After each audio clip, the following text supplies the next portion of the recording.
Hello, everyone. Today, I want to dive into AI productization and share some of the key fundamentals for AI product management. While some of you may know, my background includes years of experience in robotics as a vendor for IBM, where I had the chance to develop a variety of AI products. I learned a lot along the way, and I'm excited to share insights, especially as today AI product development is more crucial than ever. So let's begin.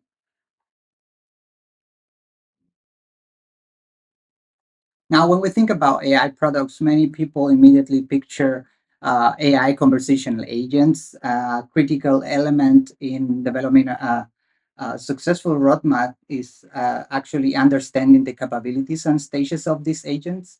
Back in 2019 at IBM, we laid out a framework that looks like this that defined automation levels and matched them with agents' capabilities. Now, these days, we typically discuss three main type of capabilities, such as informational, transactional, and generative. While this is a kind of simplified view, is a solid starting point. Informational capabilities refer to products' ability to retrieve and deliver information like FAQ bots or search bots. While if your product contains transactional capabilities, these allow products to trigger workflows such as processing payments or scheduling appointments or managing deliveries. Now, getting a handle on these capabilities or understand these capabilities is essential for evolving your product, aligning your roadmap effectively, and even more, I will say, is useful for developing your backlog in the future. Now, as we develop AI products, understanding multimodality becomes super key because this concept is about processing information from various inputs and delivering in the diverse ways. As you can see in the image, when we have LLMs or large language models and generative AI, their products could be receiving inputs from text, images, audio, video, or different modalities from inputs and different modalities for outputs. Now, this raises important questions about the capabilities of your product needs or currently has guiding your strategic direction. It is also essential to differentiate between traditional rule based chatbots and modern conversational agents. Rule based systems were designed to account for every possible use case, but often struggle to truly alleviate the pressure on customer service. In contrast, today's conversational agents leverage large language models to facilitate these smoother human machine interactions. When shifting to AI product management, take a stock of what resources you have within your organization. It is super relevant. If your company has proprietary AIs or LLMs, that's actually fantastic. But I know this is the case of most of you. However, many organizations today are leveraging cloud vendor AI solutions like Microsoft Azure or Google AI, or you can actually use now today this AI app builder, or you can also use IBM Watson services. Some open source services or some open source models can also be great fit for teams with strong AI engineering capabilities. But starting from scratch, I would say um, with a model can be risky and resource heavy and potentially delaying your time to market.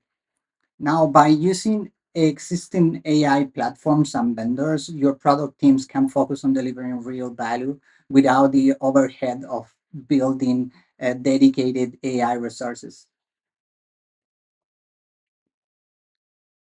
In terms of organizational structure, we often see a model with the hub, a gray area, and spokes. The hub is your centralized platform led by C-levels analytics executive who align strategy, oversee recruitment, and manage AI partnerships.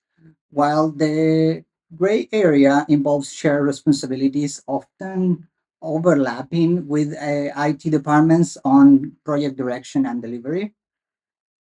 And at the same time, the spokes represent business units or functions that each are designated an AI product owner and business analyst to ensure execution and adoption. This collaborative structure also allows for streamlined execution teams.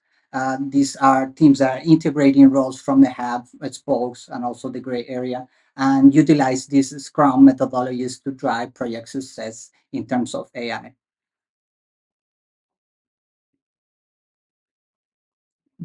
The development process, and some people call it design process of AI products, generally unfolds in these three stages: ideation, proof of concept, and productization.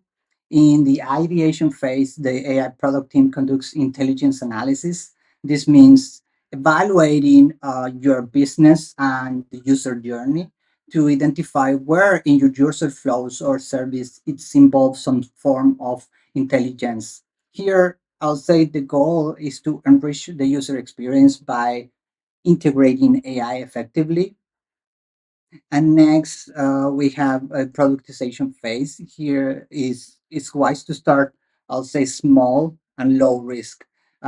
This phase is often led by engineering teams, as you will see here, focusing on creating POCs or proof of concepts. Once these POCs are validated, the POC transition into a handoff process, leading to a full launch with Scrum teams, developers, designers, and quality engineers.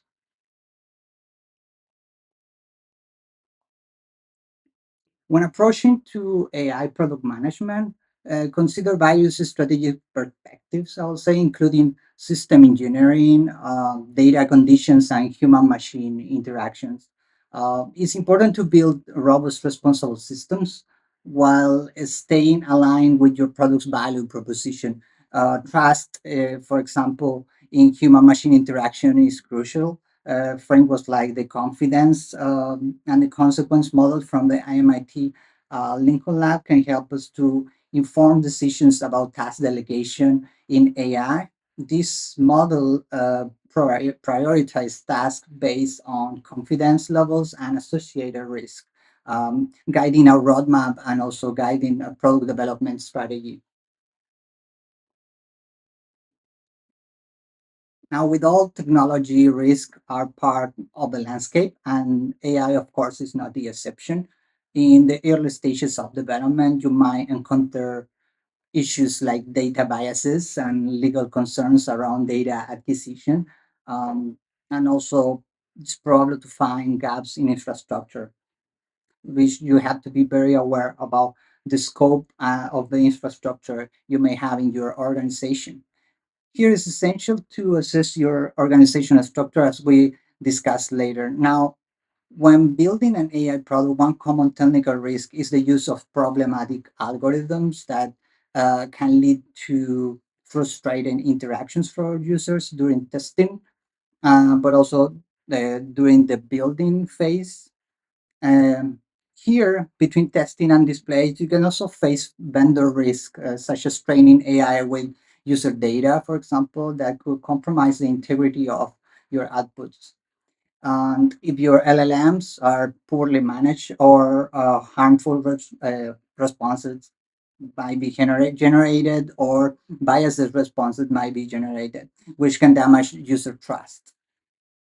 Additionally, there is a potential for misuse data, such as scrapping sensitive information, for example, from product, alongside usability conflicts that are these are regular from any type of product that could arise as user interact with your system. Now, to help to manage this risk, I think this is useful. MIT has developed an AI risk repository that provides a comprehensive taxonomy of various AI risk. And this is actually an organized resource that can assist you in anticipating challenges and identifying roots causes for these potential issues. Alongside with technical risk, we must also consider business risk. While today we see more executive support that it was 5 or 10 years ago for AI initiatives, the challenges like unsuccessful pilots, resource constraint, and funding remain critical or a critical hurdle for AI products. Getting the buy-in from business leadership, I will say, is vital for progress and for your product development. So I think this is a really important point as a product manager. If you are starting to develop or rearranging your organization into AI, some advices that I took from different experiences we have working, but also along the different websites and books, is that well, AI product development is unique, it's different, and doesn't easily translate from traditional product management.